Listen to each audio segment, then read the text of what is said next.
El contrario del amor no es el dolor. El contrario del amor es el miedo. Y la realidad es que somos los adultos los que no aguantamos, siempre. Los niños están preparados para escuchar lo más terrible de lo terrible si hay un adulto que lo va a cuidar y sostiene la bandera del amor. La oveja negra es el pionero que está buscando algo nuevo que la familia todavía no encuentra. Y vos viniste acá a aprender a crear y a gestionar tu creación. Y mientras no aprendes a crear algo maravilloso, estás gestionando lo que te enseñaron a crear.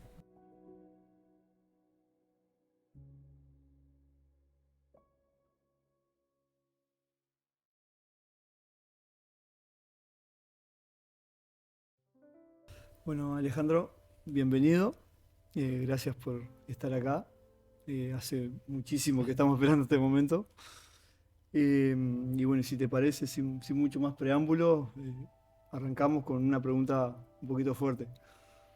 Gracias a ustedes por la oportunidad, por la confianza, por buscar con el corazón. Bueno, sabemos que sos hijo de desaparecidos, que tus padres sufrieron las atrocidades de la dictadura. Ujú. Tu infancia fue atravesada por ella. Y preguntarte cómo fue tu proceso de perdonar Ujú. a esas personas que tanto sufrimiento le causaron a tus padres, a tu familia y a vos. Y también preguntarte cómo es realmente, qué significa realmente perdonar Ujú. cuando hay una herida tan fuerte y tan profunda. En el correr del tiempo fue cambiando lo que era el perdón para mí y lo que iba necesitando. Hoy a mi historia de vida la veo como el jaque mate que me hizo el espíritu para que tuviera que volver a recuperar la memoria y a recordar. O sea que hoy lo agradezco. No lo viví así en mi infancia, mucho menos en mi adolescencia, juventud, donde me parecía totalmente injusto porque existía el dolor, para que si existía un Dios o una energía superior nos permitía a los seres humanos estas cosas, hacernos estas cosas y a la vez estaba detrás de esto. Y fue la primera vez que me perdoné fue en torno a los 17 años, conscientemente. En Uruguay había presidentes que decían que no existían los desaparecidos y que no había que buscar nada. Y había militares corruptos, lo que yo llamo milicos, porque ser militar es un sentimiento genuino, verdadero, un guerrero que quiere cuidar a su pueblo, es muy honorable. La corrupción de eso fueron quienes hicieron el terrorismo de Estado en toda Sudamérica, coordinado por detrás por Estados Unidos, porque si no después estas cosas parece que caen de un repollo.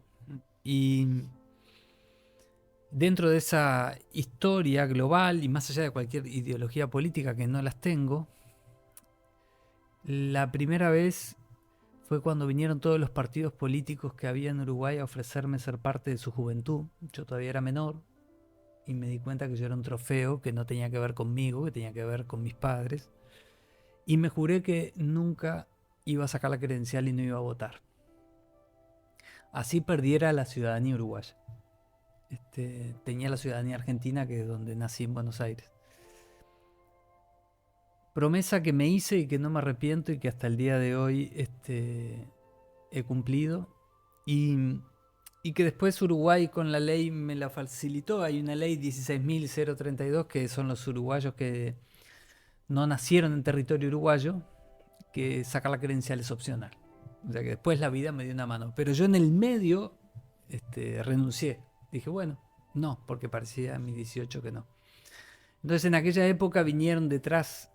Digo que ahí me perdoné porque fue como la política partidaria nos salió muy caro a mi familia y yo voy a planificar el futuro, pero no con un partido político. no porque algo tenga de malo para los demás, no es para mí. Mi esposa vota, mis hijos están también entrando en el sistema democrático, me parece maravilloso. Pero para mí era eso, que no. Entonces los milicos decían que había estado bien asesinar a gente como mis padres, los presidentes decían que eso no había pasado y yo ahí me perdoné porque me puse de frente y dije, ¿yo qué tengo que discutir con este tipo? Nada. Pero sí tengo un montón de preguntas todavía. ¿Quién soy? ¿Para qué estoy acá? ¿Para qué nos pasó esto? ¿Cuál es el sentido del dolor en la vida, el sufrimiento mío y en general? ¿Cómo estarán mis papás si murieron en medio de una tortura? ¿Para qué traer hijos a un mundo? O sea, pensar en una relación de pareja, ¿para qué? Si yo tengo semejante dolor, lo único que voy a hacer es cargarle mi mochila. Y ahí salí en esa delgada línea de no pelear con el que está enfrente, que quiere pelear contigo. Como toda buena historia, siempre hay algún victimario que quiere pelear contigo, un abusador, de alguna u otra manera. Sí, contigo no voy a pelear, pero igual hay algo que yo tengo que descubrir. Y ese fue mi primer paso de perdón. Después en el correr del camino acompañé, soy padrino de hijas, hijos de militares torturadores. Acompañé a una hija de un militar torturador en su fallecimiento, con una historia de vida tremenda y con un cáncer horroroso. Y estoy muy tranquilo que la justicia divina existe y lo hace nuestra conciencia. La memoria no deja nada tirado por ahí. Como decía Einstein, Dios no juega los dados. Para mí la gran diferencia fue vivirlo y recuperar esa calma. Porque una cosa es cuando sabes algo en el intelecto y otra cosa es cuando tu corazón lo sabe, ¿no? Y bueno, en el correr de los años lo fui viendo, fui aprendiendo y fui también pudiendo generar la compasión para quienes en realidad eran muy ignorantes y no sabían lo que hacían, o peor aún, sabían lo que hacían y se condenaron y están condenados por sus actos.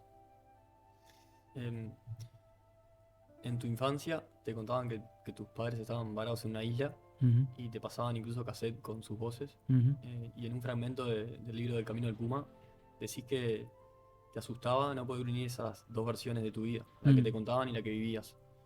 Em, ¿cómo, cómo fue enfrentarte a eso que te contaban y a tu propia perspectiva de la realidad?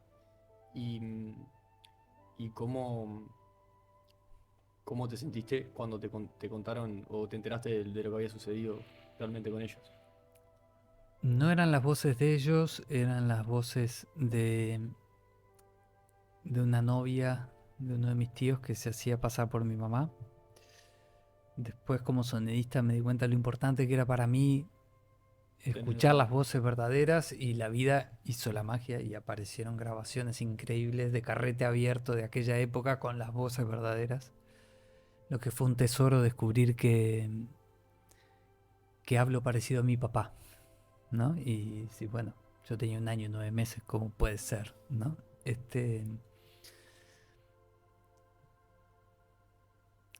Cuando me enteré de la verdad otra vez, porque yo la viví, me la negó todo mi entorno después y en torno a los 3 años dije, se acabó esto, papá, el inconsciente nunca más. Y crecí con esa soledad de superviviente, no contactemos con eso porque no estuvo bien, mi niño estuvo bien con lo que hizo, el héroe de mi vida es mi niño, ¿no? Y, y espero estar a la altura hasta el último de mis días. Y bueno, ahí me salió psoriasis. O sea, yo me entero de la verdad porque la mejor amiga de mi mamá viene de España y yo le digo, si vos pudiste venir de España, ¿por qué no me llevas a mí contigo? Yo tenía 8 años y ella me dice, ¿qué tiene que ver España? No, pero sí me llevas con mamá y papá, ¿no? Pero España no tiene nada que ver. No, yo sé que se cayeron, le hago el cuento de la isla y ella me dice, no, no. Y ahí se pone a mi altura, baja, me mira a los ojos. Me acuerdo estábamos en un baño, ella se estaba maquillando en la casa de su hermano en Montevideo y me dice, no, no, tus papás son desaparecidos de la dictadura. Y yo la quedé mirando como, no quiere decir nada esto, ¿no? O sea, bien. Y ahí ella me dijo, tus papás están muertos. Y no los vas a ver nunca más. Eso sí lo entendí, ¿no? Y fue la primera vez que alguien me dijo la verdad con amor y me di cuenta que eso cura. Me abrazó, lloré, lloramos y entendí que todos los adultos me mentían porque nadie aguantaba decirme la verdad. Y esa era la verdad, por lo que dolía. Ella además tuvo otro acto de valentía y fue y le dijo a mis abuelos y al resto de mi familia que me había dicho la verdad. Y después me entero de grande que en mi familia había una conversación interna de que parte de la familia me quería decir la verdad y otra parte quería seguir, no aguantaba, sobre todo mis abuelos, tenían la esperanza de que al terminar la dictadura aparecieran mis padres y entonces querían seguir sosteniendo que la esperanza de que podían aparecer, y ante eso era que no me decían la verdad. Incluso uno de mis tíos había consultado a una psicóloga y le dijo, es preferible que tenga una sola versión, aunque sea la mentira, a que tenga dos versiones. Como niño va a ser mucho más difícil. Pero yo me daba cuenta que no era verdad. Me empecé a dar cuenta. Entonces, hoy soy docente de duelo en niños y la realidad es que somos los adultos los que no aguantamos, siempre. Los niños están preparados para escuchar lo más terrible de lo terrible si hay un adulto que lo va a cuidar y sostiene la bandera del amor, de la esperanza, de la confianza, de que todo va a estar bien, todo tiene una buena causa al final. Claro, si el niño escucha que los adultos están más asustados que él, ahí es un sálvese quien pueda y comienza el desamparo también para ese niño. Hola, perdón por la pausa. Queríamos agradecerte por estar escuchándonos hoy. También queríamos pedirte que te unas al canal. Nos ayudaría un montón a seguir creciendo como comunidad y que el mensaje se expanda. Y ahora sí, sin robarte más tiempo, esperamos que disfrutes este episodio y te deje algo bonito. Voy a citar una frase que te dijo tu abuela paterna, que me pareció muy poderosa. Te prefiero vivo y barrendero que genio y muerto como tu padre. ¿Qué significa para vos ese tipo de frases hoy en día? Wow.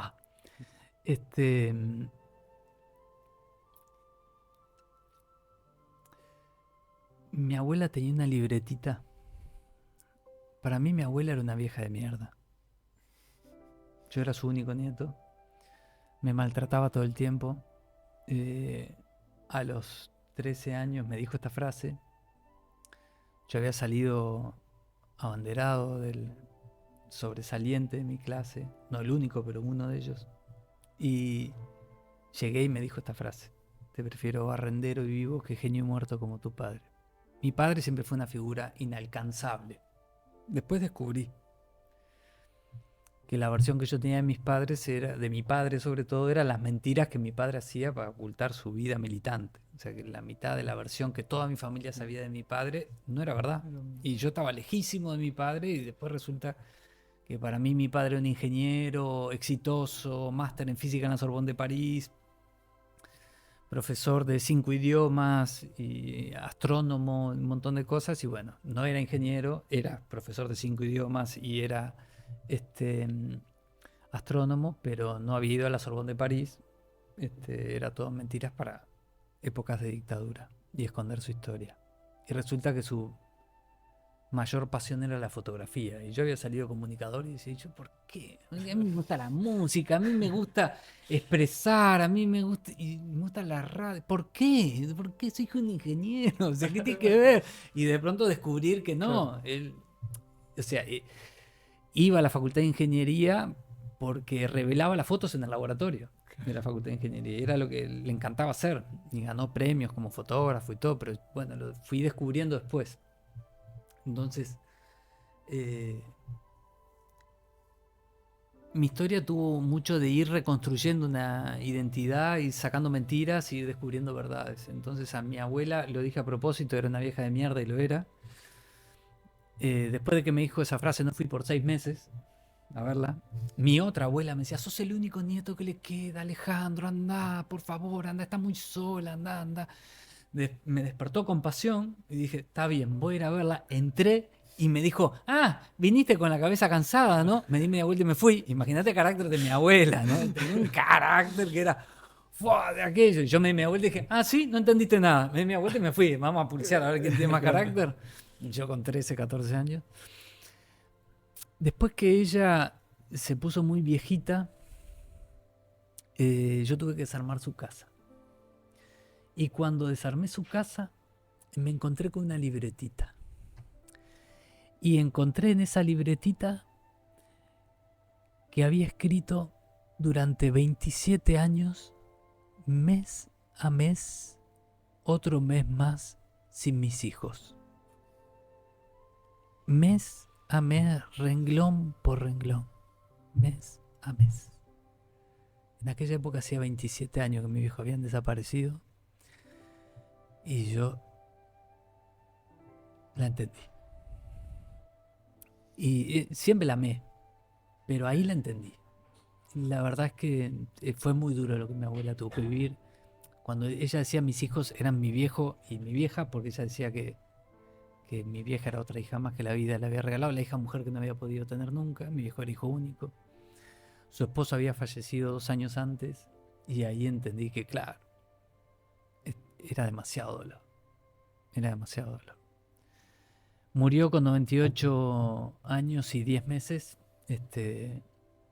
con un Alzheimer selectivo, que cuando yo entraba a su casa de salud, era su primo, y cuando le llegué a presentar a mi esposa y hoy a la que es mi suegra, ¿no? Éramos novios en aquella época, y yo salía del cuarto y yo era su nieto y le daba instrucciones a mi novia, si se porta mal, si hace cualquier cosa, vení conmigo. No se podía levantar la cama, ¿no? Vos vení conmigo, yo lo pongo en vereda, ¿no?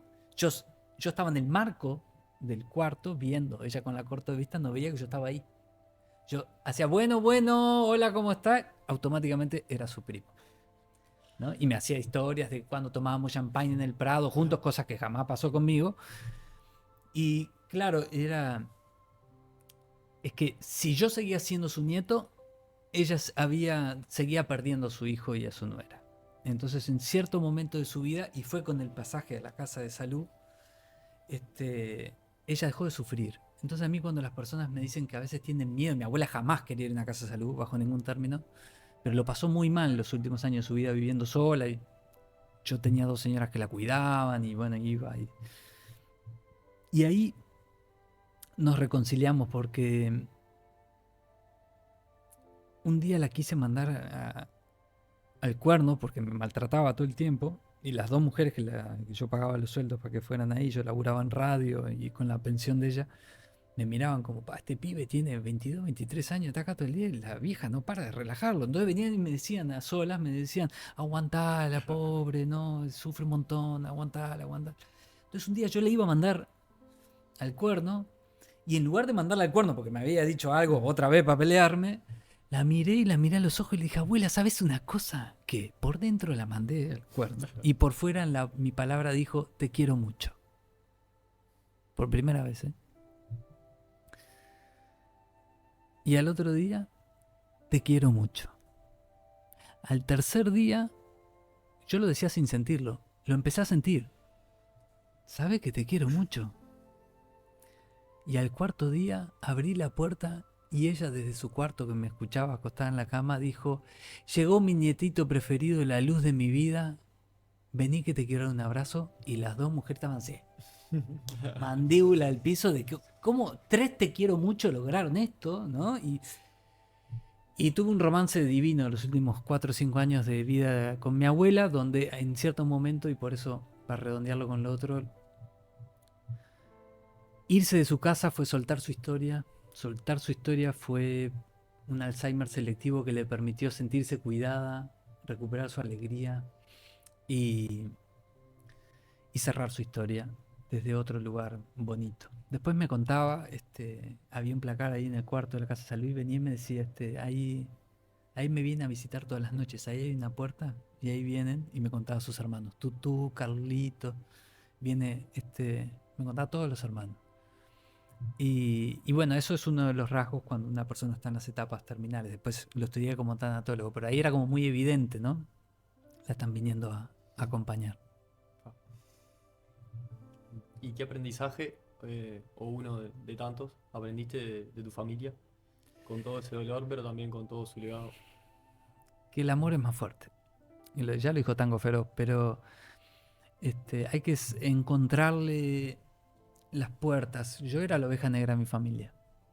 Y hoy se lo digo a todas las ovejas negras, lo soy con orgullo. La oveja negra es el pionero que está buscando algo nuevo que la familia todavía no encuentra. No podemos hablar de intimidad, no podemos hablar de amor, hablamos de cosas triviales, vacías, reuniones familiares o de amistades que no logramos entrar en la profundidad. Es el ruido del dolor. Es el ruido del dolor en el sistema que no lo permite. No te enojes contra la estructura, salí a buscar tus respuestas y un día te vas a dar cuenta que tu familia te está siguiendo. Porque me pasó así, a mí me pasó así. Un día salí, hice un programa de televisión con Facundo Ponce de León en Vidas, allá hace 20 años, y me enteré que mi familia estaba orgullosa de lo que yo sentí y pensaba. Y hasta ese momento yo no lo decía porque creía que no iban a estar de acuerdo, y entonces tampoco abría la boca. Y después resultó ser que ellos no sabían qué sentía y pensaba yo, porque nunca lo había dicho tampoco. Y nada nos lastima más que la ignorancia. Y el lugar más difícil es la familia de sangre. Es el lugar más difícil, porque es nuestro lugar de destino, donde se generaron nuestras heridas y nuestras virtudes, pero es donde está todo puesto. Entonces siempre digo, es más fácil, probá con amigos. De pronto a veces es más difícil con los amigos de la infancia, porque también hay mucha identidad junta, entonces probá con otros círculos, lograr lugares de pertenencia nuevos, que puedas ser quien sos, que te afloje el peso, y acordate siempre que el lugar más difícil es tu familia de sangre. Hay familias de sangre que tienen suficiente amor y han liberado el dolor, que logran sostener esa incondicionalidad más allá que estemos de acuerdo o no. En todo no se interrumpe el cariño. Eso sería la familia perfecta, ¿no? O sea, es el lugar donde podés ser quien sos y te van a querer. Te aprueben o no te aprueben, no se discute la intimidad, ¿no? Esa confianza. Bueno, es una construcción. Y el último lugar es tu familia de origen, siempre. Pero se puede. Tremendo. Y si te encontraras al Ale de 18 años, ¿qué te dirías hoy? Rompete un poco menos. Sí, tuve etapas autodestructivas y claro, nací rodeado de mentiras, de dolor y huérfano, ¿no? Muy huérfano. Mm, No huérfano de amor, mis abuelos fueron una fuente de amor increíble y mis tíos y mis tías también, con, con sus humanidades y formas distintas. Fue la etapa más difícil de mi vida, o sea, consciente. La más difícil fue al año 9 meses hasta los 3 años, después recuperando memoria, en visiones y soltando tensiones de mi corazón que seguían estando ahí. Y la adolescencia fue muy difícil porque es ese momento en que para todos los seres humanos despierta un fiscal de congruencia adentro. Vos no querés que tus viejos sean perfectos. Querés que sean congruentes, que te digan la justa de lo que les pasa a ellos, no que te la dibujen. Entonces, yo salía, abrí los ojos para mirar al mundo y estaba en el medio de una jungla, era totalmente incongruente y la injusticia más grande era lo que yo estaba viviendo. Pero la sociedad me pedían que yo fuera uno más y que me integrara como uno más y no estuviera enojado ni resentido con la sociedad y fue dificilísimo. Entonces como a la vez recibí mucha ayuda y muchas mamás y papás de amigos fueron muy cariñosas conmigo, y lo bueno de no tener mamá y papá es que mucha gente hace de mamá y papá también, y bueno, tenés que aprender a elegir a cuál le das bola y a cuál no, pero lo podés elegir.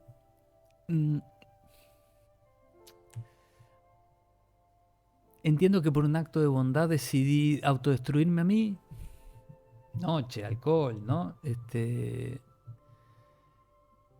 Para no romper el afuera, porque no me sentía con derecho de romper afuera. Yo lo que quería era romper todo afuera. Y bueno, estuvo bien. Estuvo bien porque también calavera no chilla, lo hice consciente. Y tengo a mi hijo más chico mirando y se ríe, porque es una frase que le digo seguida, la calavera no chilla.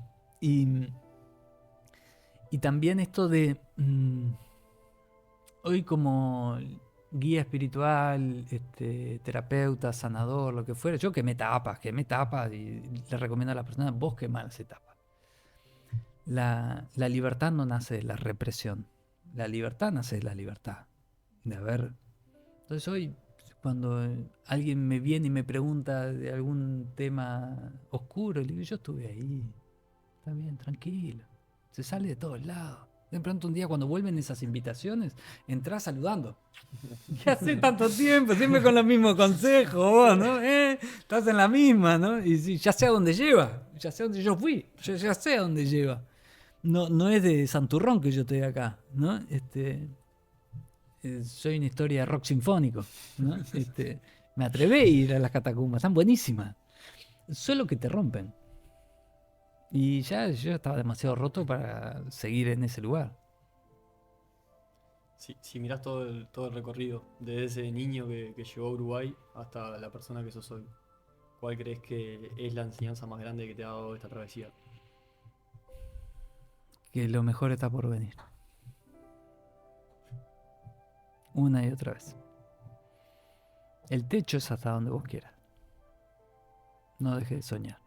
Si lo podés soñar, lo podés crear. Si le podés poner el cuerpo, vas a estar a la altura de tu sueño. Soñar no es planificar. Soñar es un imposible. Si se puede planificar, no es un sueño. Es un proyecto. Vos sos arquitecto. Soñar es improyectable. Es algo que está fuera de tu capacidad.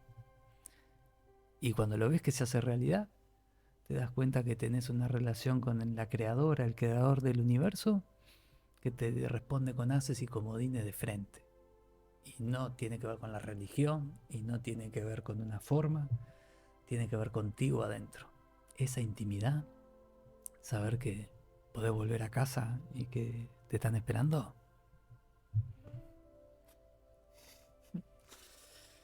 ¿Qué lugar ocupa el dolor en el camino de regreso al alma? Y es posible lograr el despertar sin atravesarlo. Técnicamente sí es posible, no para nosotros occidentales con una estructura egoica, o sea, todo el camino de renunciación del mundo que plantea el hinduismo, el budismo, la respiración consciente que te llevan a buscar hacia adentro y olvidarte tu estructura de personalidad afuera, sería eso. Aliméntate de la luz que sos. Para todos simples mortales que estamos acá en este entorno, no. Si no atravesas tu dolor, vas a seguir repitiéndolo una y otra vez. El dolor es una parte del alma que tiene un gran propósito y es la puerta para que vuelvas a ti. O sea que mucha gente huye de su herida y se pierde en el mundo. El dolor es la injusticia para que te des cuenta que no te lo mereces. Como toda buena historia de amor, todos tenemos una injusticia. Algunos tienen la trampa de creer que no tienen injusticia. Y esa es la trampa. Valgo tan poco que ni dolor tengo. ¿No? Y ahí hay una trampa de baja autoestima disimulada en no me puedo quejar. Yo ni me puedo quejar. No, ahí está la trampa. ¿No? Y en ese lugar de encontrar respuestas en el dolor, te vas a dar cuenta que la ilusión más grande que existe se llama yo. Y nadie puede solo con su dolor. Y la cura es nosotros. Y ese nosotros empieza con haces y comodines a presentarse afuera con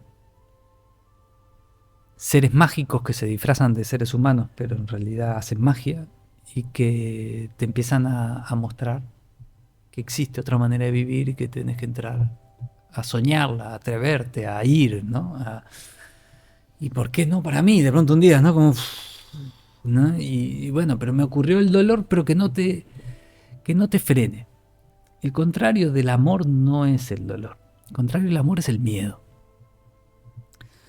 El dolor es amor por ausencia. O sea, me faltan respuestas. Algo me duele porque detrás hay un dolor más grande. Una pérdida, una injusticia, ¿no? Y que el miedo no te paralice. Caminar con miedo vale. Muerto de miedo. De hecho, para mí el coraje es eso, es rezar, encomendarte, pedir algo y después ir muerto de miedo. Y confiando en que lo pediste, ¿no? Y bueno. Pero ir. Y ahí de pronto un día hay una gran verdad espiritual que dice, actúa como si confiaras y la confianza te será regalada. Bueno, es así. Solo que esas verdades después Occidente y nuestra cultura occidental las utiliza para ganar guita. O sea, las pasteuriza y las usa para algo que decir, pero eso no sirve de nada. O sea, el dinero es una herramienta, es energía. El triunfo del ego, igual te vas a morir por mucho que te aplaudan, te va a alcanzar con 3 metros de tierra. Sería mucho más fácil que descubrieras que hay una parte de ti que va a estar más allá de tu cascarita y que va a perdurar más allá del yo. Para eso hacemos camino espiritual.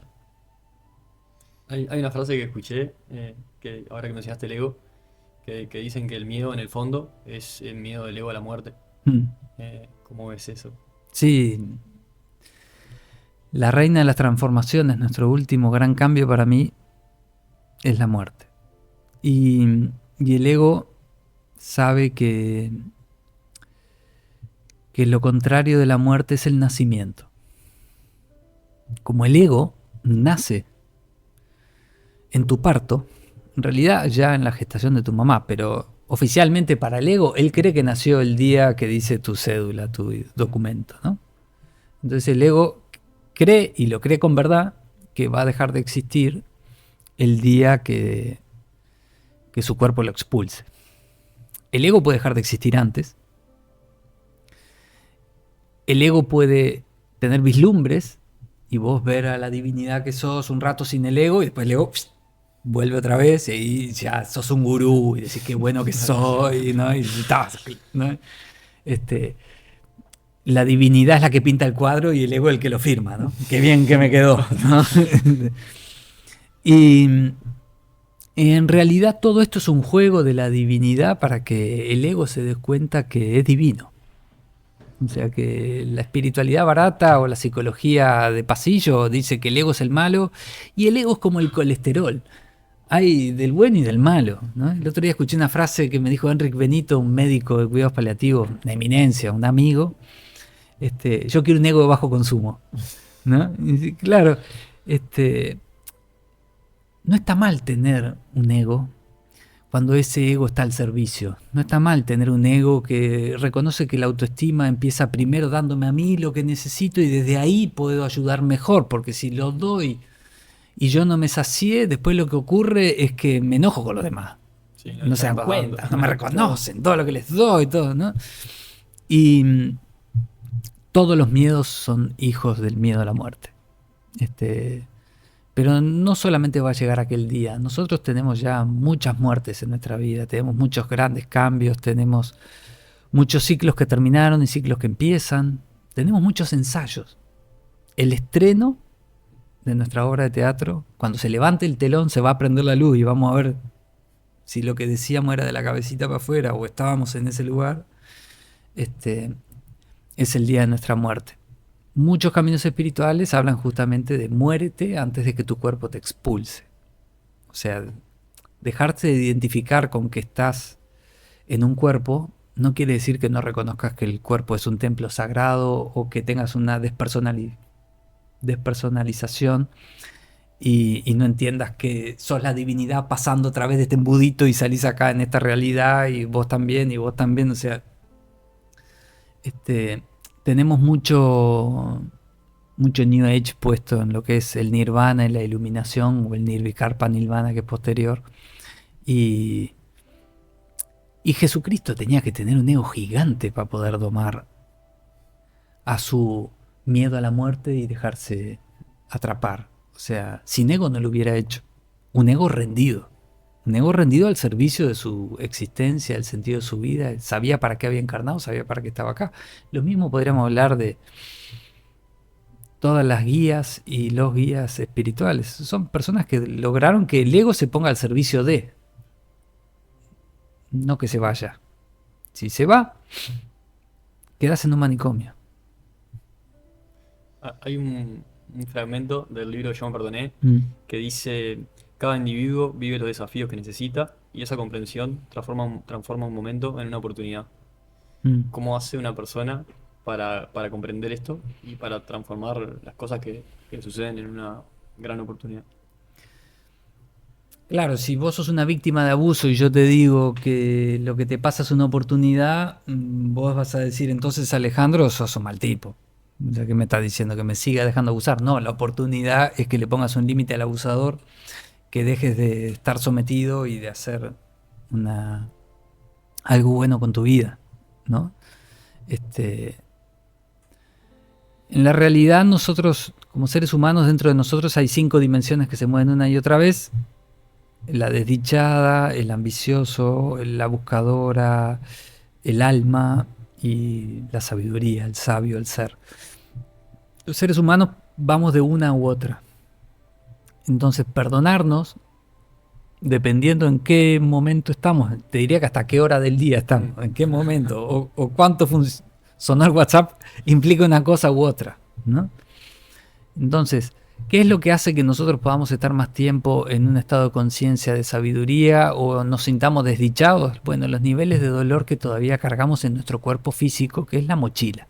Nuestro cuerpo físico es fruto de nuestro cuerpo energético y es el que trae la mochila del alma.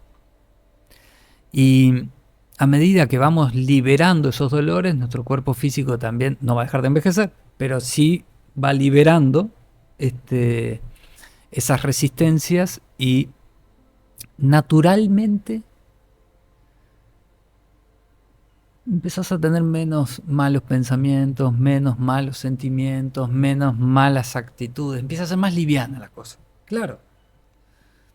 Si estás en el barro, hasta que no metas la mano en el barro y aprendas a salir de ahí y a elegirte con amor, si te sentís víctima en tu propia vida y estás enojado porque la vida te debe algo, tenés que darte cuenta que te estás hundiendo en el resentimiento.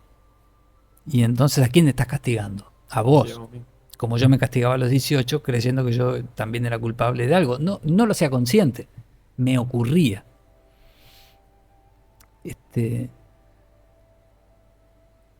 Mi lugar lo que busca es decirle al que está con el barro hasta el cuello, mira que hay un propósito sagrado detrás de todas nuestras heridas. Y la divinidad, o como le quieras llamar, no quiere que sufras. Y no te abandonó, está contigo sufriendo. Cuando vos te destruís, la divinidad se está destruyendo contigo. Así confía en vos. No te dice que te vuelvas un come hostias santurrón y que hagas lo que hay que hacer, con todo respeto al cristianismo. No era un problema con ser cristiano, hay que ser muy valiente para hacerlo. Sino que te animes a hacer la revolución. Pero es adentro primero. No son los demás que te deben algo. Ahí te das cuenta que no podés solo. Y empieza a ocurrir la magia de la que hablábamos recién del nosotros. Empieza a aparecer gente que está en tu misma frecuencia. Entonces, cuando vos estás en frecuencia destructiva, hay gente en tu frecuencia. Y se te acerca toda gente que está en el mismo lugar.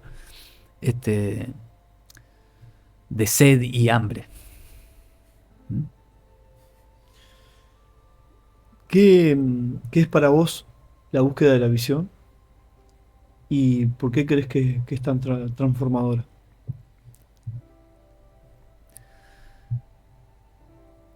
La búsqueda de visión es un retiro, una ceremonia ancestral que vas en ayuno abajo de un monte a preguntarle a la divinidad: ¿para qué estoy encarnado? ¿Para qué me hiciste este dolor? Dame una explicación. Digamos que yo, como petizo, ¿no? Quise ir a hablar con el director. ¿Dónde está el supervisor de esto? No estoy de acuerdo, ¿no? Eso es la búsqueda de visión. O sea, para las culturas nativas americanas hay situaciones, historias de vida muy dolorosas que son muy injustas y que creer en un Dios bueno y saludable es parte del problema cuando lo que te pasó es tan terrible. De la búsqueda de visión parte del lugar de que, claro, hay ciertas situaciones en que es muy difícil creer porque hay demasiado dolor. Entonces está bien, es la tecnología para acceder a lo sagrado en ayuno, en la naturaleza, con un hombre o mujer medicina cuidándote, para que vos, por vos misma, vos mismo, puedas hablar con el espíritu. Si no trabajas tu personalidad, vos podés tener un montón de eventos trascendentes y volver y hacer las mismas macanas. Es difícil igual que hayas logrado el teléfono de la divinidad, Dios, como le quieras llamar, te diga 4 o 5 verdades fuertes de tu vida y vos sigas siendo el mismo. Es difícil, pero yo conozco gente que lo logra. Entonces, aclarando en eso, de que lo que es realmente maravilloso es que los nativos americanos tenían este diseño y era su tecnología para acceder a lo sagrado. Todos los pueblos han tenido sus diseños. Lo que en realidad es el antes y el después es la congruencia del buscador, la buscadora, ¿no? En donde con conciencia y con autocrítica no hay límite. Entonces vas a precisar dentro de tu estructura momentos de trascendencia para ir a conocer algo más allá de tu estructura y tu historia de vida, y después momentos de transformación para poder adaptar a tu personalidad ese nuevo yo. Lo que me pasó varias veces de ¿quién soy yo después de qué es esto? ¿No? ¿Cómo sigo siendo? No soy el mismo. Bueno, ¿y cómo empieza ese proceso de transformarme a que no soy el mismo? Entonces, para mí la búsqueda de visión ha sido maravillosa, pero todos los diseños y los caminos tienen su forma, algunas más directas, otras más indirectas. Yo hoy, con egos duros, como el de nuestra cultura, recomiendo experiencias intensas. Mucha gente quiere tener un ego duro y con una experiencia suave descubrir la divinidad. Decís, no, es una máxima del taoísmo, ¿no? Si no estás logrando encontrar lo que estás buscando, tienes que subir la intensidad. Bueno, la búsqueda de visión es muy intensa. 4 días, 4 noches sin comer ni tomar agua, con una manta debajo de un árbol, vos solito, y guiado por otro ser que te está rezando a la distancia, eso es intenso. Yo precisaba eso. Hay otra gente que decís, no tenés esos niveles de desesperación, no te pongas no es necesario, pero hay mucha gente que sí. Sí, ahí a cada uno le llega también lo claro, que tiene que llegarle, ¿no? Y su forma también. Sí.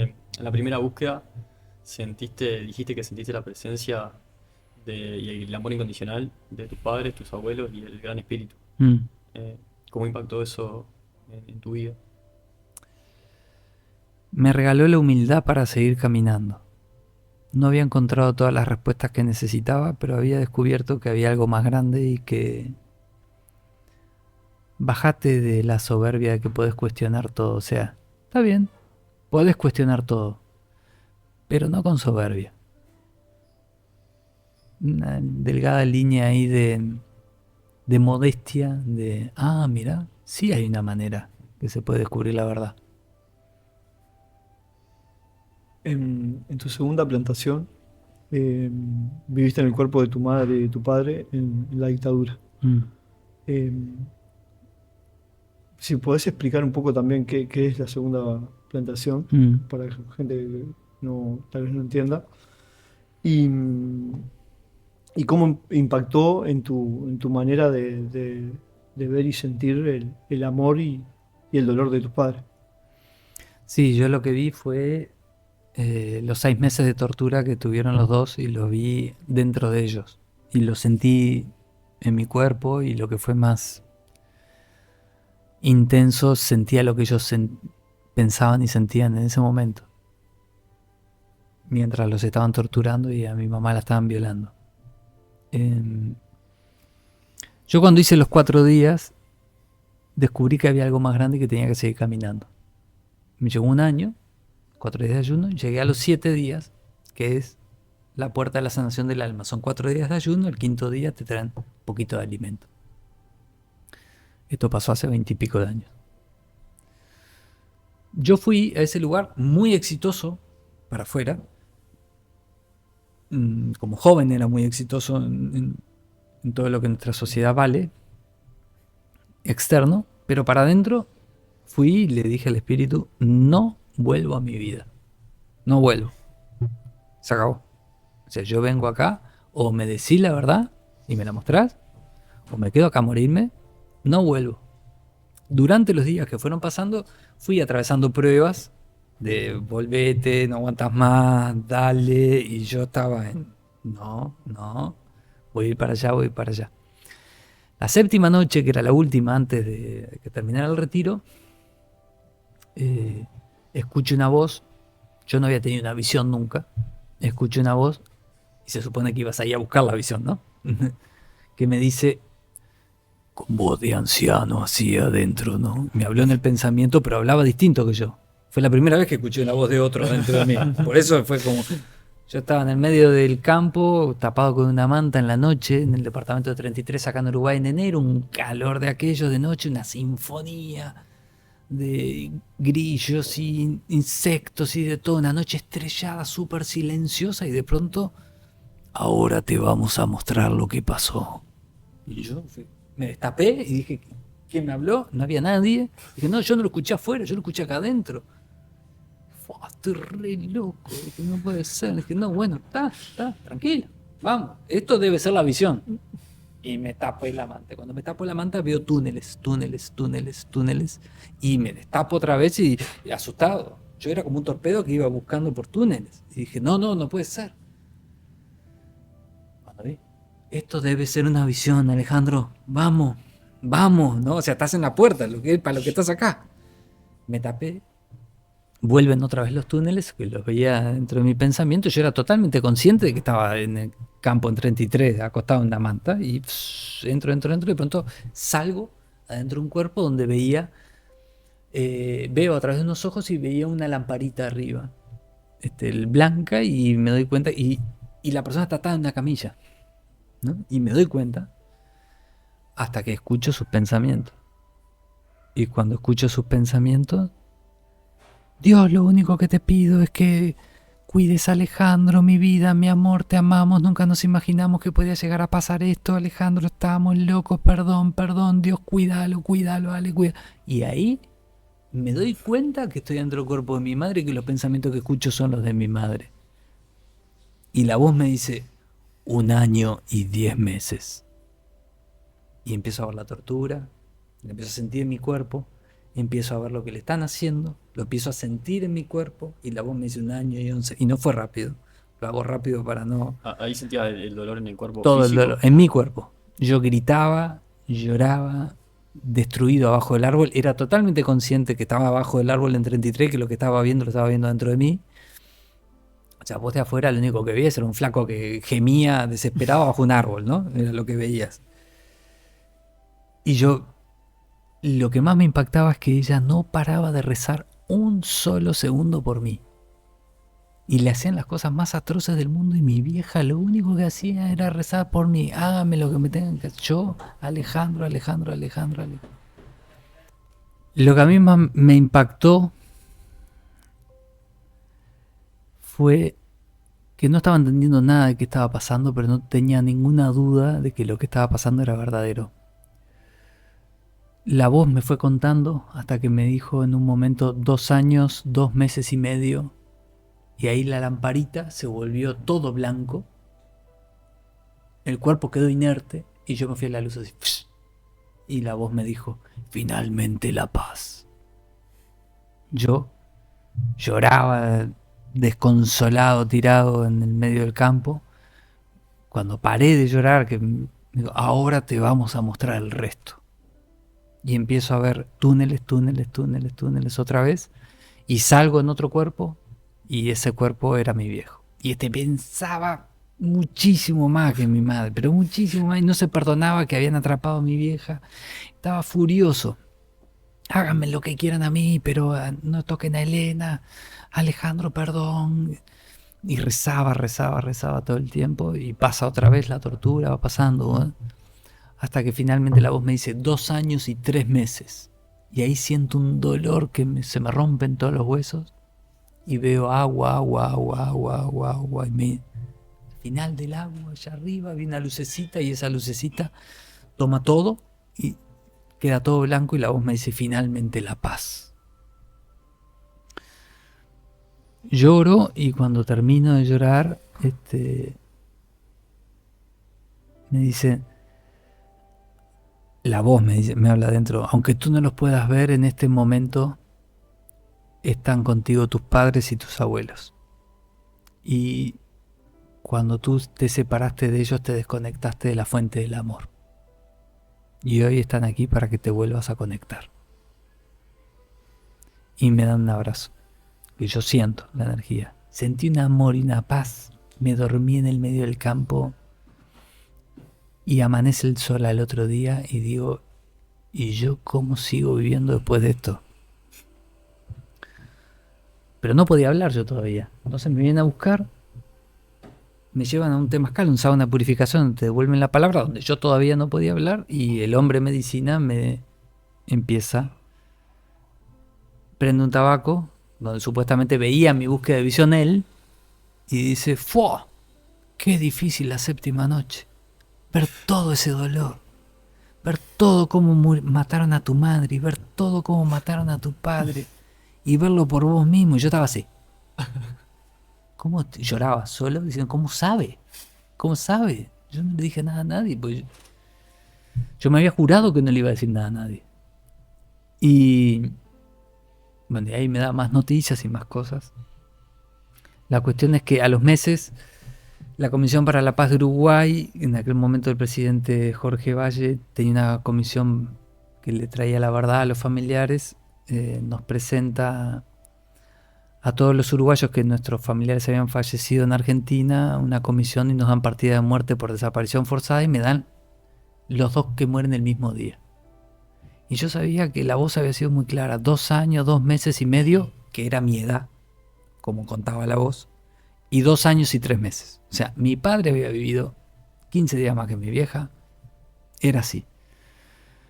Y ahí me puse como loco con que no iba a poder confiar nunca en ninguna visión, si no iba. Y entonces pedí una reunión individual.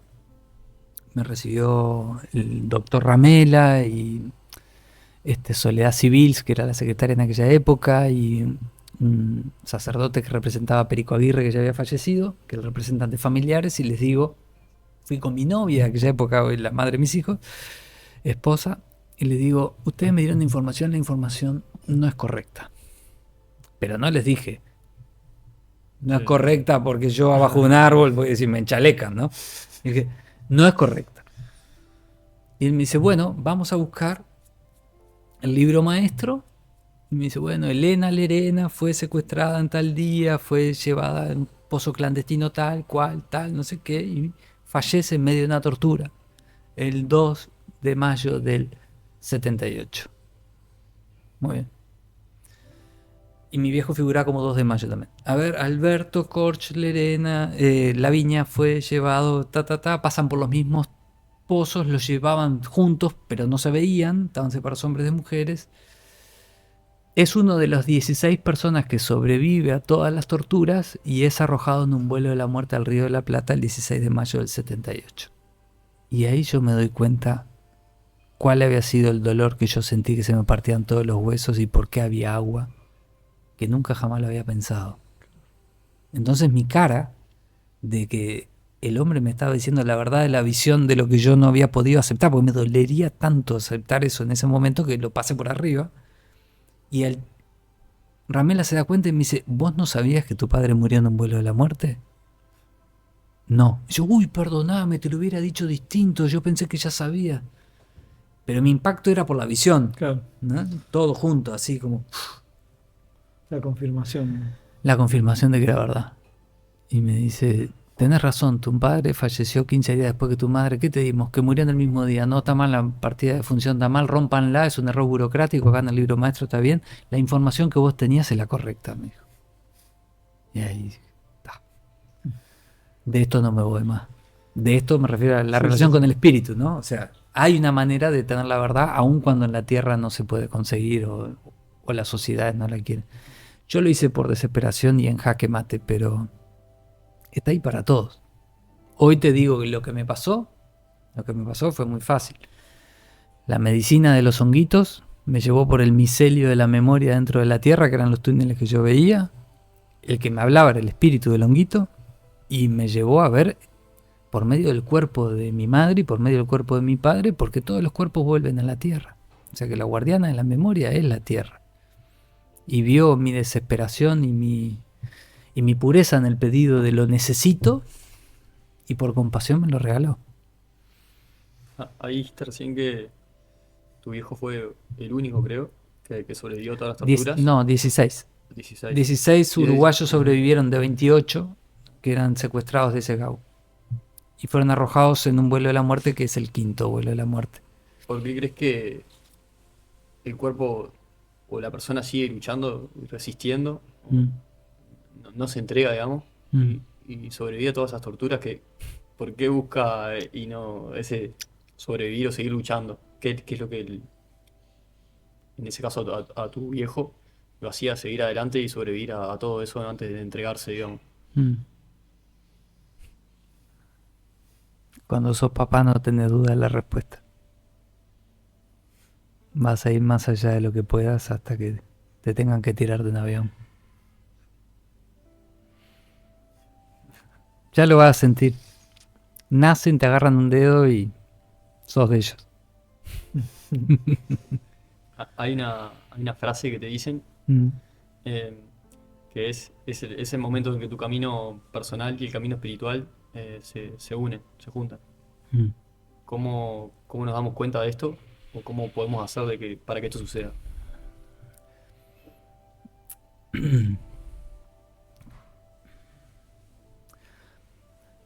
Hay una búsqueda de sanación que tiene que ver con la estructura egoica y de la personalidad, de los hábitos y de las cosas simples y poder ordenar lo cotidiano y lo que no puedes ordenar. Y hay otro plano mucho más profundo que es por qué tu alma nació, para qué estás acá y cuál es el sentido de haber encarnado. Si vos lo ves, las preguntas del alma son bien preguntas de orientación. ¿Quién soy? ¿Qué hago acá? ¿Para qué vine? ¿A dónde voy? ¿No? O sea, despistado, como si yo saliera acá y me perdiera en el arboreto, ¿no? O sea, la diferencia es que unas son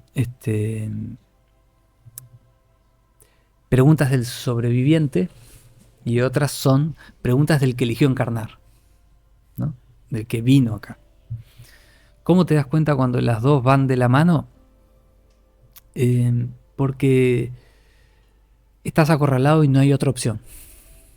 No es muy agradable cuando te das cuenta, ¿no? Es como ahí ya sabes a lo que no y eso te acorrala en lo único que es sí y si tuviera otra opción no lo haría, ¿no? Y por eso la vida no te la da. Ahí es cuando tu búsqueda personal y el sentido de tu vida, de tu alma, de para qué vine acá, te ponen de frente los dos diciendo es acá, te guste o no te guste. A mí me pasó cuando me encontré con el camino indígena, por ejemplo, me pasó varias veces, pero esa vez fue como, ni loco hago esto, bueno, pero no tenés otra puerta, flaco, es esto, ¿no? Y me llevó 6 meses bajar el cogote de mi personalidad y decir, es acá. Si yo hubiera hecho algo más de meditación, respiración, sí, más tranqui, ¿no? Algo más tranqui, ir sin comer ni tomar agua, ¿no? ¿Para qué? ¿Qué necesidad de sufrir, de hacerle eso al cuerpo? Yo lo pensaba con todo eso, ¿no? ¿Qué necesidad? ¿Y lo encontraste de otra manera? No. ¿Y lo encontraste de otra manera? No. ¿Viste? Por eso, la necesidad es esa, ¿no? Y después te das cuenta que en realidad al cuerpo le hace bien. Saca memorias y ruido. ¿Y crees que llegar de esa manera a la verdad, con ese sufrimiento, crees que fue se dio también por eso que vos venís trayendo desde tu nacimiento prácticamente, ese sufrir y como contabas en tu adolescencia, que te costó muchísimo, pasaste un montón de cosas. ¿Crees que por eso te fue efectivo ese método? Creo que mi alma tiene un indio adentro viejo que se sentía muy cómodo en el diseño de la búsqueda de visión.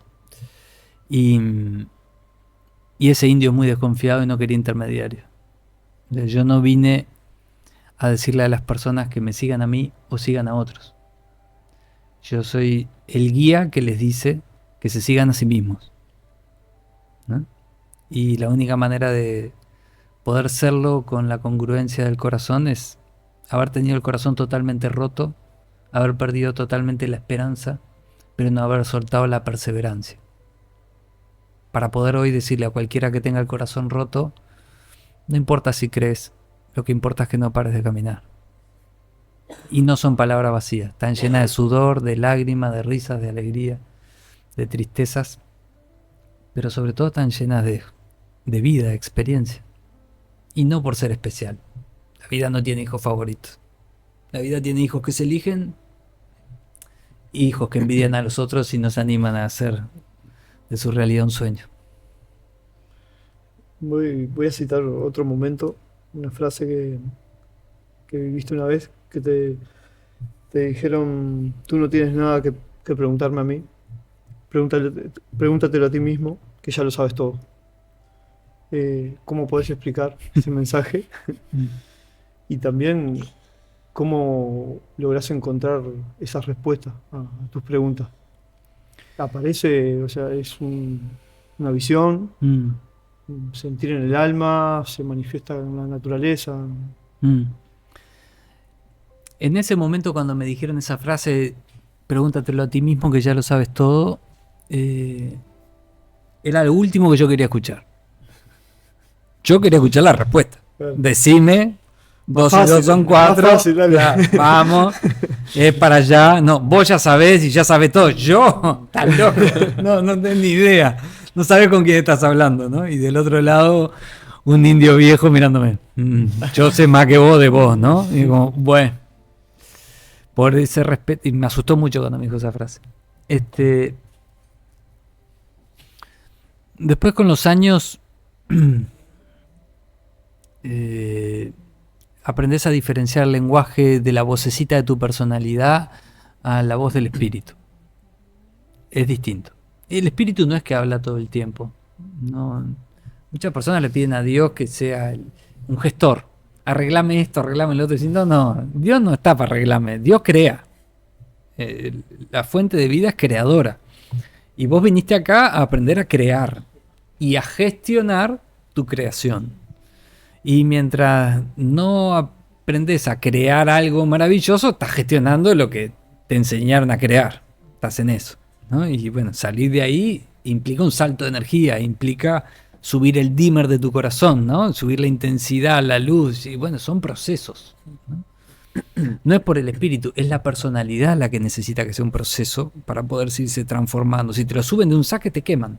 Entonces, la personalidad necesita esa graduación que vaya ocurriendo, y eso es toda una vida, o varias.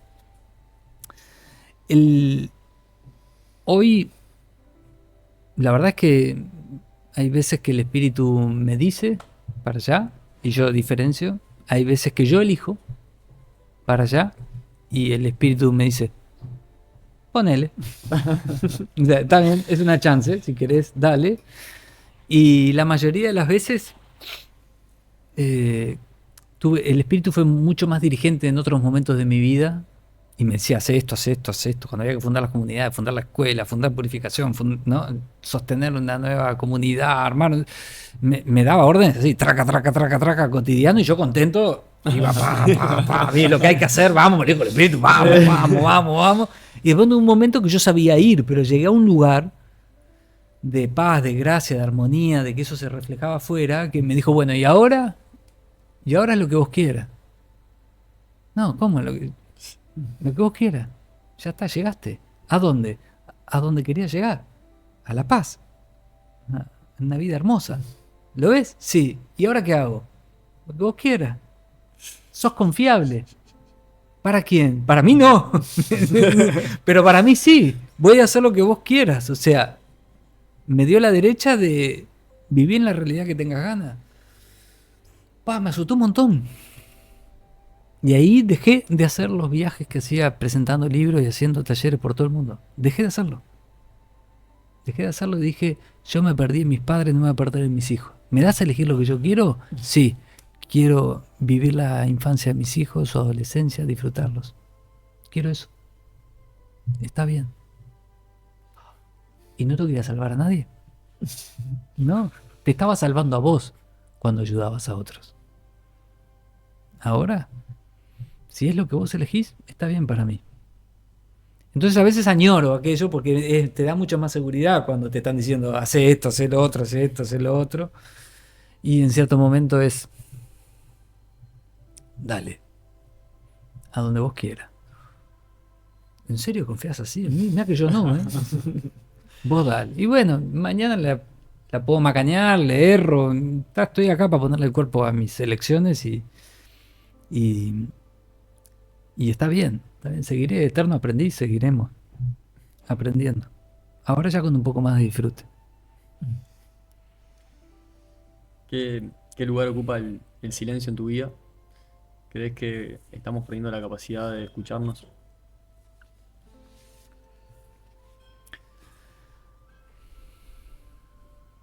Nunca se dijo la verdad en tantos lugares a la vez y nunca fue tan difícil escucharla. Porque todo habla todo junto a la vez, ¿no? La información ya no tiene validez. El conocimiento ya no tiene importancia. Porque cualquier posteo de cualquier persona que puede estar verseando, ChatGPT lo manda a decir 3 verdades de vida y te emociona, ¿no? Y después es todo mentira porque ChatGPT no tiene conciencia y lo único que hace es querer agradarte y seducirte. Hay un experimento de unos monitos que para atraparlos en un agujero meten una piedra que es más grande que el agujero, ¿no? Entonces el monito mete la manito así para agarrar la piedra, pero cuando la agarra no la puede soltar.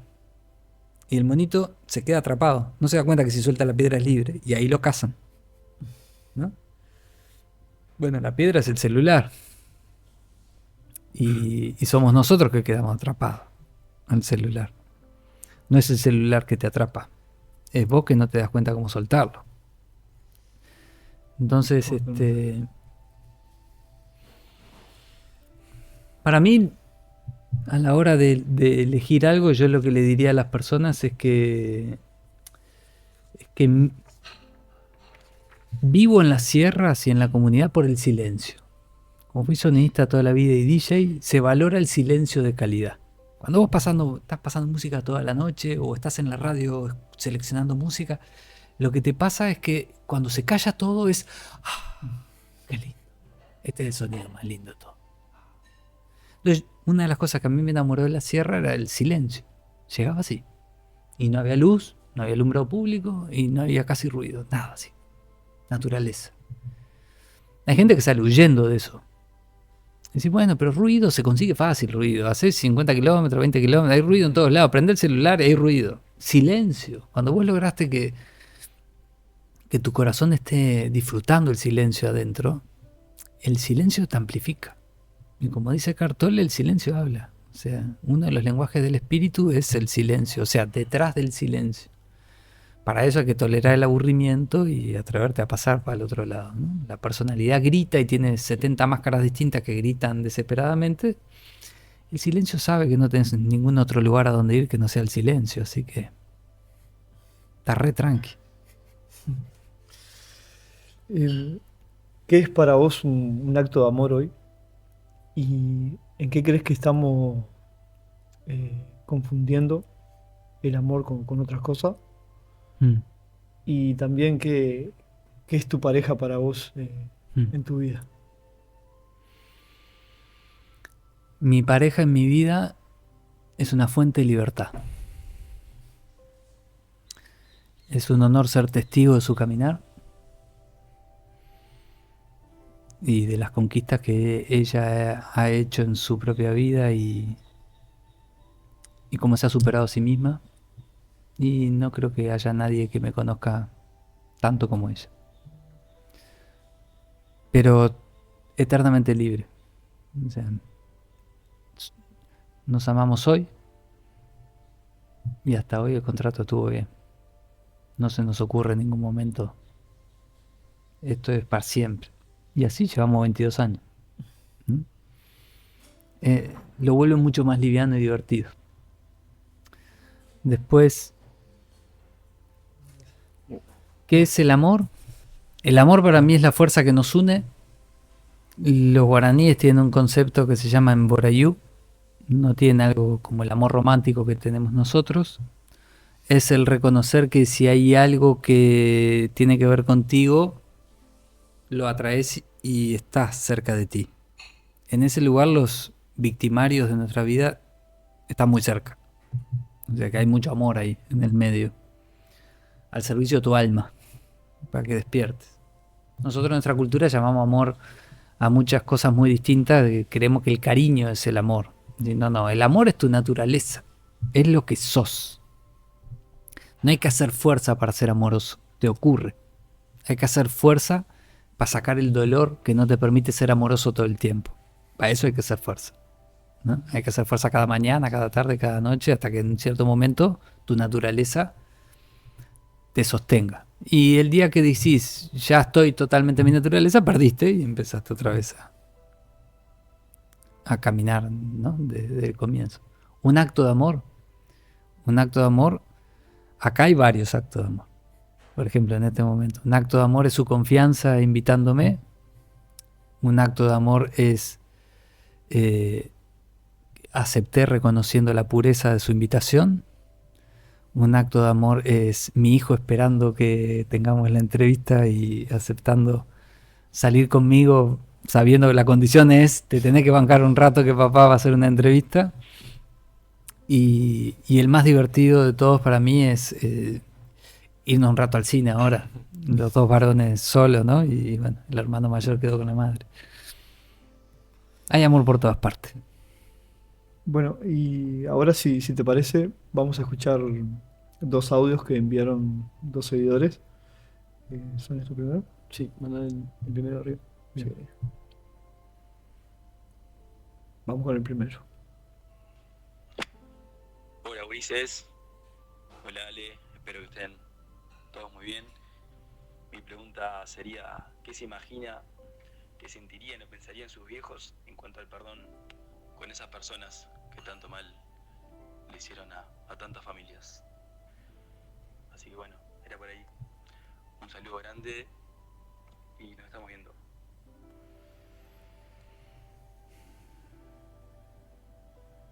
Qué buena pregunta.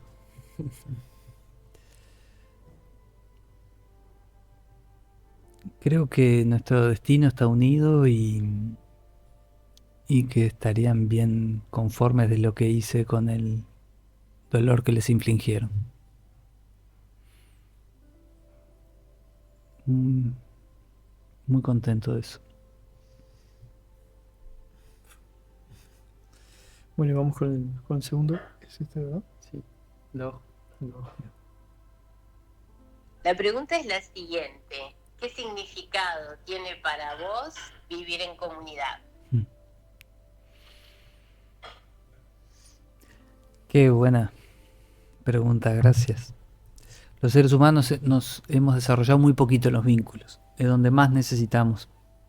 Poquito nos desarrollamos como seres individuales, psicología, autoconocimiento, poquito. Pero los vínculos somos analfabetos. Nosotros vivimos en comunidades que dicen que no son comunidades. Y por eso hay que hacer leyes, sálvese quien pueda, caos, no hay cooperación. Y es donde más necesitamos crecer. El tamaño de sabiduría de una comunidad, de un pueblo, de una sociedad, se ve en cómo trata a los excluidos y a los más desvalidos.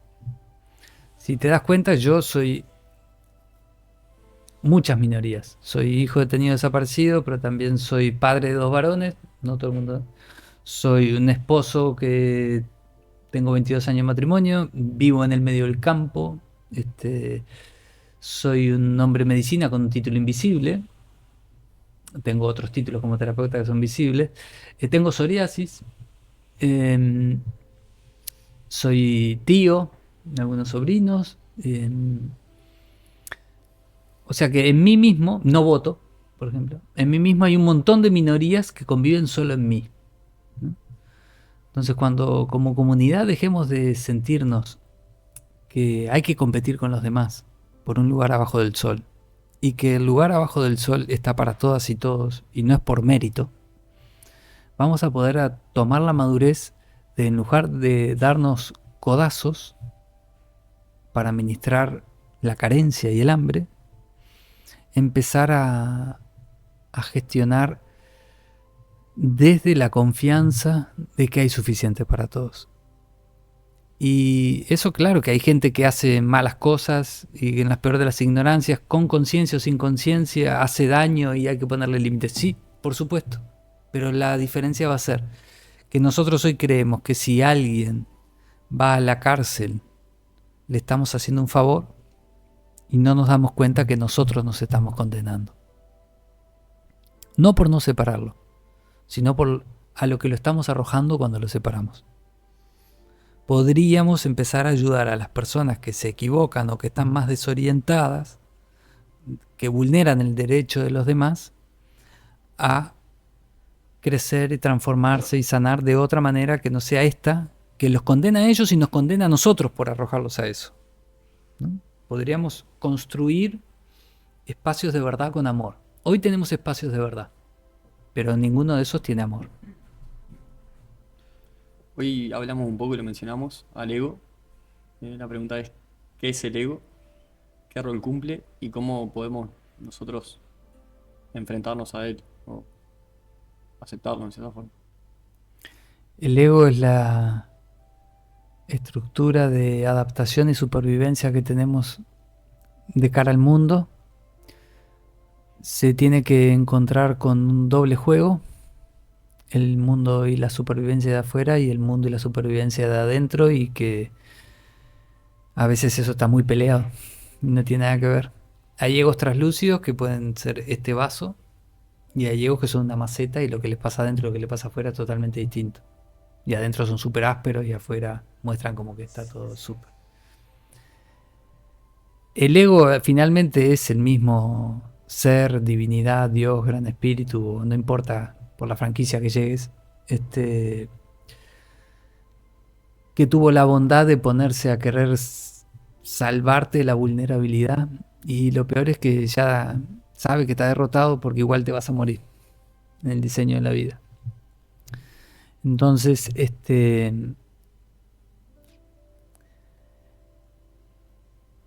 hay que ayudarlo al ego a que no busque su confort en sí mismo, sino que busque recuperar la memoria. ¿Quién soy? ¿Para qué estoy acá? Cuando el ego se da cuenta que encontrando esa memoria se vuelve invencible, no va a tener problema de pasar por experiencias muy incómodas, porque tiene un propósito para hacerlo. Ahí el héroe es el ego. El ego se transforma en ese justiciero, justiciera que dice, ¿para qué estoy acá? Y estoy perdido. ¿Para qué? Se supone que tiene esta causa, yo me la merezco. Vamos. Cuando el ego solo niega la muerte y se queda en no hagan ola y no arriesguemos, y se vuelve todo muy mediocre y aburridísimo. Igual se va a morir. Entonces mejor descubrir qué hay del otro lado antes de que te echen, ¿no? Bueno, un poco que lo mencionás ahora, pero ¿qué lugar tiene la muerte en tu camino espiritual? ¿Y qué lugar ocupa también en tu vida cotidiana? La muerte para mí es el límite amoroso que nos da la vida. hay vida antes del nacimiento y hay vida después de tu muerte. La muerte es una ayuda para el ego, para nosotros como seres espirituales haciendo la experiencia humana, para no perdernos y descubrir para qué estamos acá y disfrutar de la impermanencia. Un beso, un abrazo, una caricia, una verdad, un te quiero. No siempre van a estar tus seres queridos contigo. Te ayuda a no ponerte tan impertinente, a no mirarte tanto el ombligo y a valorar lo simple. ¿No?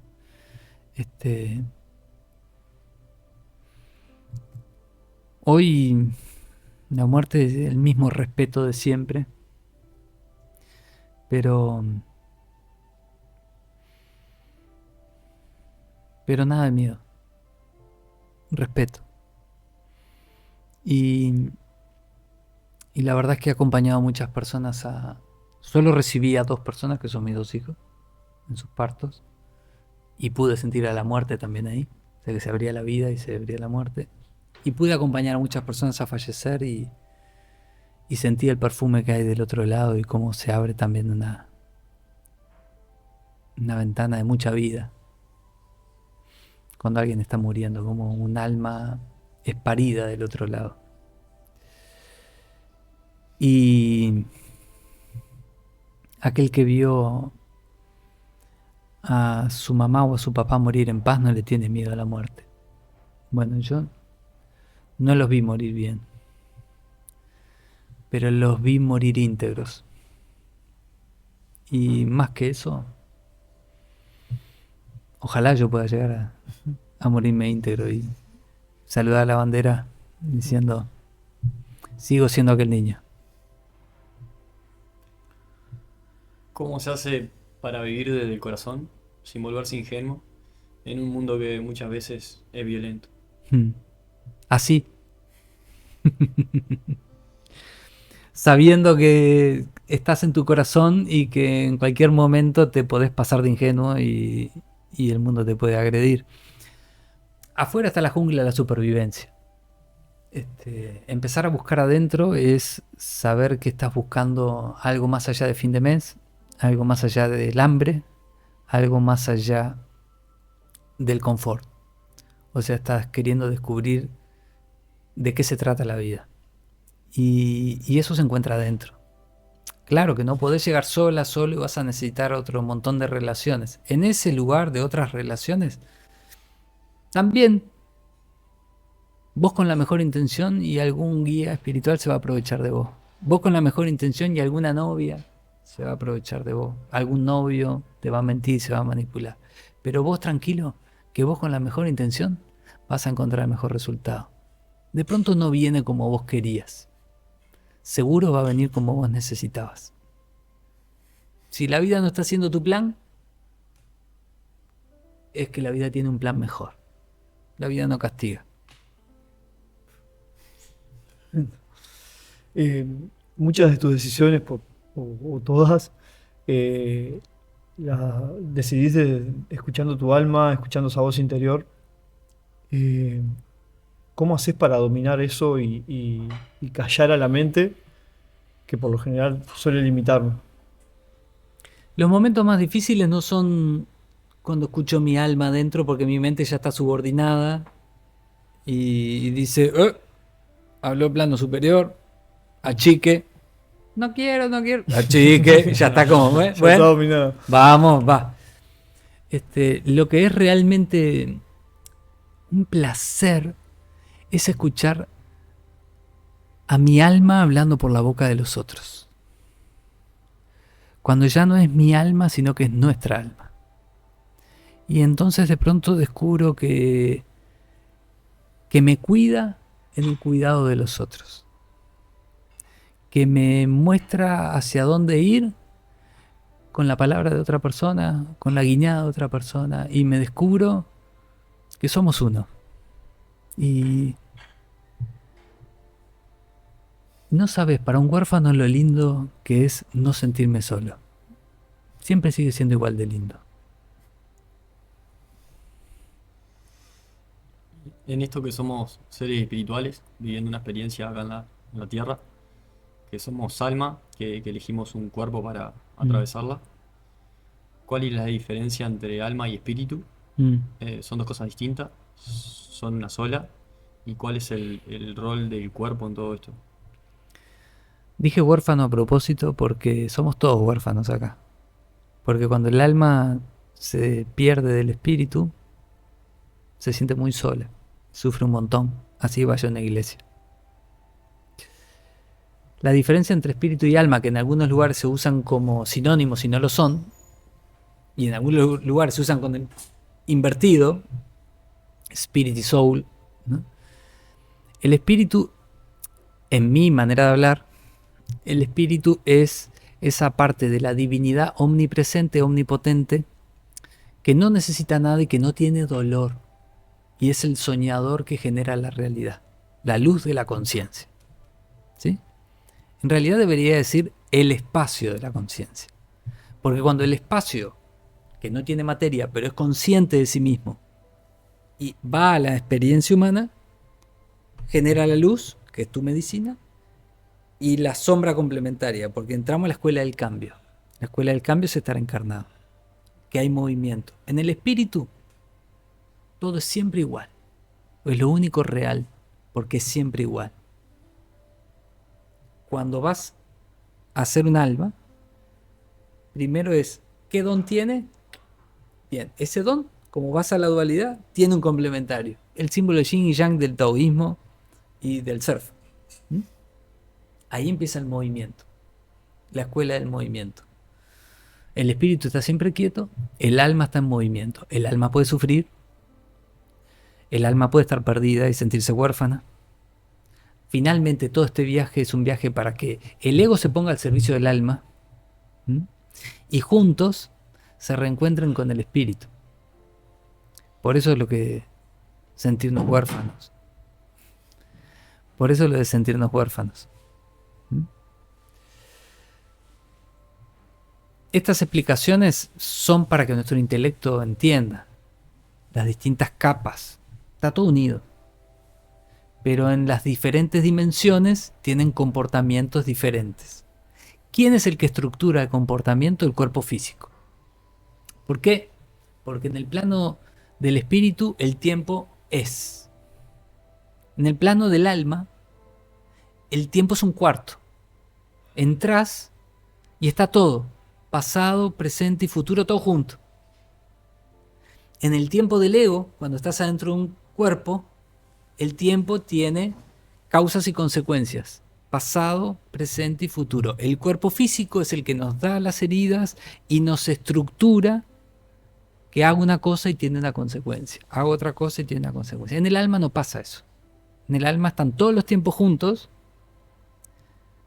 y es más fácil perderse. O sea que en esta experiencia humana el cuerpo es el que nos orienta para que aprendamos a crear. Esto es la escuela de la creación.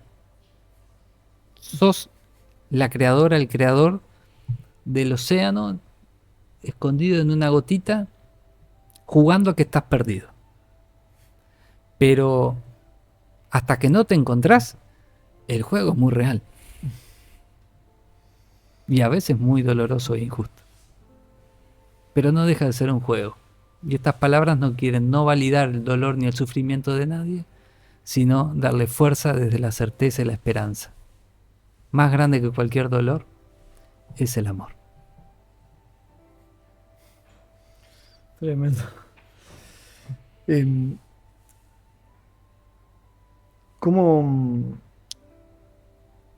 ¿Qué tanto, en realidad, qué tanto puede influir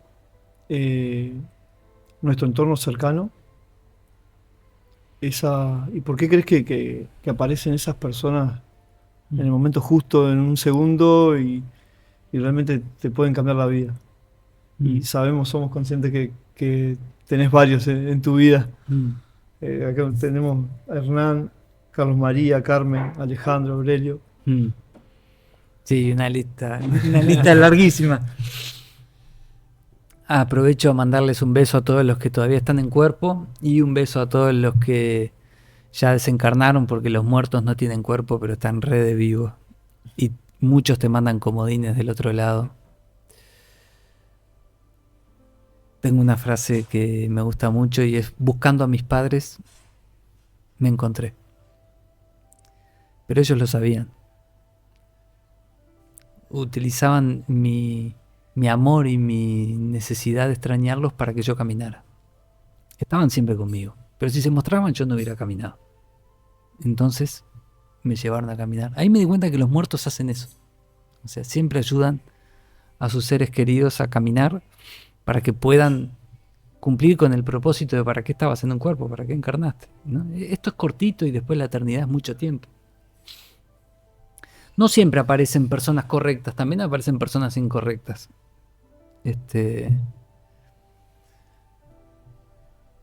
Tiene que ver, responde a las heridas de tu alma y a los pendientes que te quedaron. Lo que está claro es que uno de las fuerzas creadoras más imponentes que existen es la pureza de la intención. La pureza de la intención hace que hasta el más ignorante haga realidad lo imposible. Porque esa pureza en un adulto es sabiduría. Porque los niños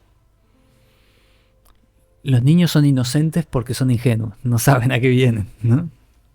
Un adulto que elige otra vez la inocencia, no es ingenuo, es sabio. Sabe de qué se quiere alimentar, sabe qué mundo quiere sembrar, porque sabe que es el mundo en el que va a cosechar. Entonces llega un momento que la vida te devuelve esa magia y ese misterio con personas que van con tu misma intención. Y ahí es cuando ves que tu alma no termina en ti, ¿no? Y empieza a expresarse por otros y a traerte cosas. Y otros que tampoco se dan cuenta que están expresando eso y vos empezás a ver esa sincronía de wow, ¿cómo está pasando? ¿No? ¿Cómo puede ser? Me lo mandaste acá adelante, ¿no? Lo pusiste acá, gracias. Y otras veces hay conflictos que nos pasan que no tienen un propósito desde el alma. Es más bien a ver qué haces con esto. Y te mandan otra vez un dolor de cabeza que habitualmente, ¿no? El botón que te duele, que te lastima. Y del otro lado dicen, él cree que se curó. Vamos a ver si se curó o no se curó. Y te mandan, ¿no? Te repiten otra vez la pantalla que perdías y decís... ¿Y confías en vos, lo que estás haciendo? ¿Confías? ¿O vas a tener una recaída en importancia personal y en abandono y sentirte víctima? Bueno, la mayoría de las cosas que vivimos en nuestro cotidiano no tienen un porqué profundo del espíritu, así, mega profundo. Pero las grandes heridas de nuestra vida sí, todas lo tienen. En el libro Yo me perdoné, hablas de la Tierra Media, el dolor que elige el alma para sanar, de los ciclos de vida acá en la Tierra. ¿Para qué crees que venimos a vivir esta experiencia a la Tierra? ¿Crees que tenemos una misión más allá de venir a sanar? Sí. Si la misión solamente fuera sanar a nivel individual, esto sería una condena. Muchos caminos lo viven así, buscando la trascendencia nomás. Vos podés sanar tus grandes heridas y seguir sanando, disfrutando.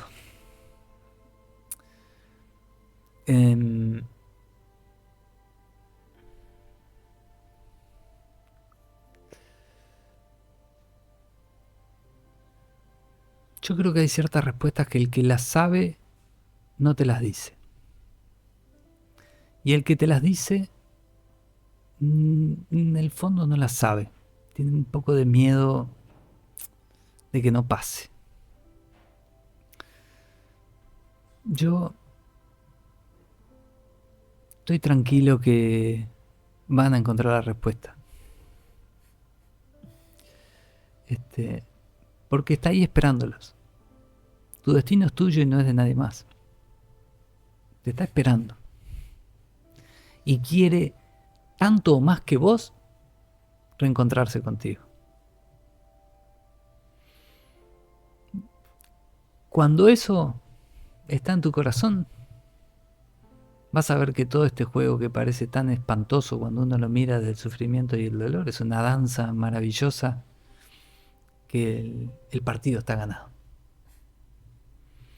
Y hay que disfrutar, como dice el maestro Tavares, disfrutar el paisaje durante el viaje. Tremendo. Bueno, para ir cerrando, Ale, primero que nada, muchísimas gracias. Un placer escucharte, realmente. La verdad nos voló la cabeza. Por lo menos a mí, y creo que ya lo conozco bastante a Juan y sé que es así. Si tuvieras el último mensaje para decirle al mundo, ¿qué te gustaría decir? Oh.